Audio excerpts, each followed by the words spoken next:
మా తాతగారు ఉన్నప్పుడు ముగ్గురు ముఖ్యమంత్రులు వచ్చారు. దామోదరం సంజీవయ్య గారు, కాసు బ్రహ్మానంద రెడ్డి గారు, పి నరసింహారావు, అట్లా పార్టీలకు అతీతంగా కూడా మా కుటుంబానికి అతి దగ్గర ఉన్న వాళ్ళందరినీ కూడా ఈసారి పిలవటం జరుగుతుంది. ముందు కూడా ఈ జాతర సమ్మక్క సారలమ్మ జాతర ఒక మినీ మేడారం, అంటే మేడారం తర్వాత తెలంగాణలోనే అతిపెద్ద జాతరగా జరగాలని అత్యంత వైభవంగా మా కుటుంబం తరఫున అన్ని విధాలా ఉంటుంది. గ్రామ ప్రజలు, మండల ప్రజలు అందరూ కూడా, మీ మీడియా మిత్రులు అందరి సహకారం ఉండటం వల్లే ఇన్నేళ్ళు చేయగలిగినాం.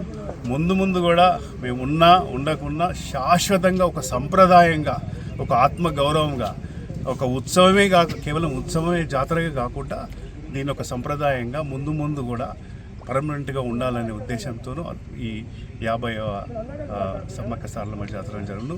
భక్తులందరూ ఎక్కడి నుంచైనా మీరు తప్పక రావాలి, దర్శనం చేసుకోవాలి.